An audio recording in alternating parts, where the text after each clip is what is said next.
Okay, I'm saving my old nutrient solution here. I'm pumping it out of its chamber because I just did a transplant to outside. As I got a whole flood table emptied now, and I'm gonna go ahead and clean that rock.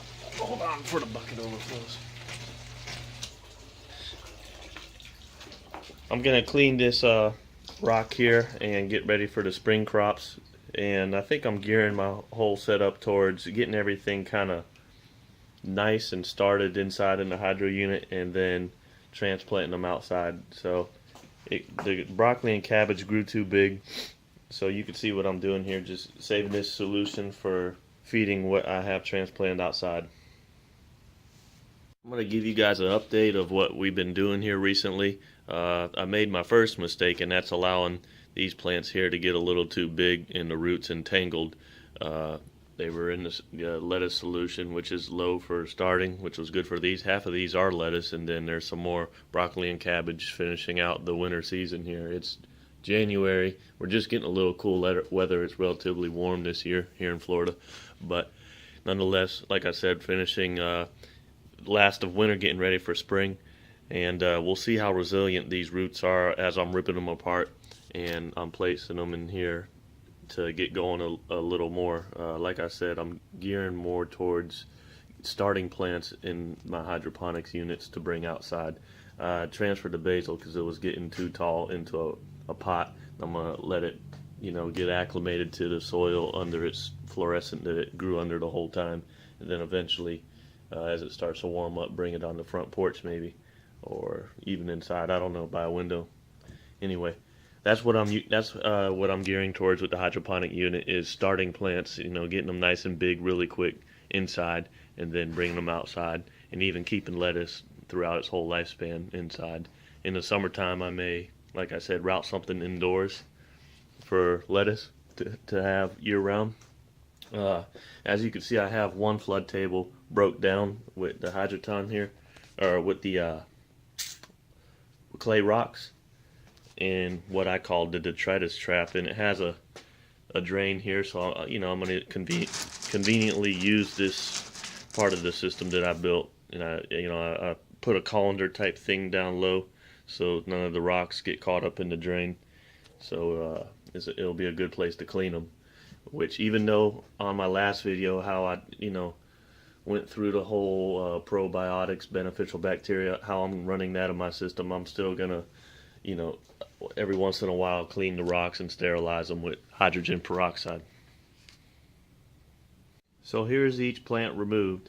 Hopefully there's enough root mass left to where it'll pick back up. The lettuce, some of the roots got destroyed real bad pulling them out.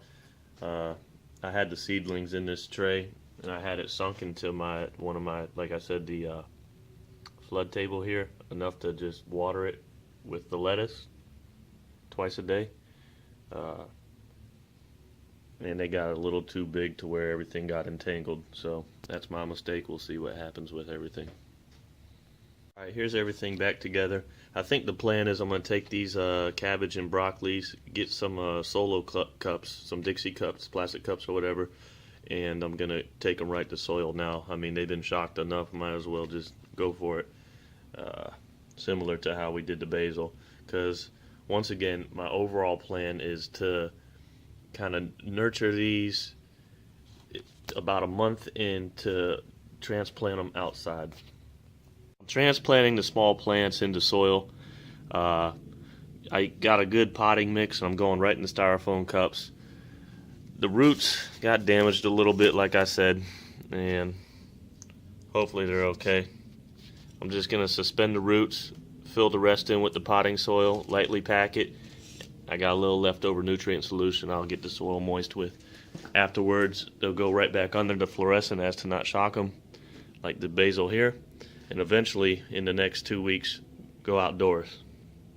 My first time cleaning the flood table and its reservoir and the rock and all the equipment that's with it. I have one still in operation, so I'm not going to be able to clean that. I'll do its reservoir, but I didn't want to run any hydrogen peroxide through the rock while it's growing, because like I said before, I'm keeping a probiotic based system.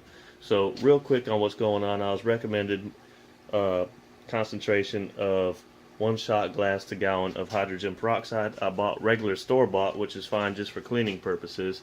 But from my research, if you're gonna actually run a mild one through any type of plants that are grown, you want the more concentrated hydrogen peroxide that doesn't have a stabilizer.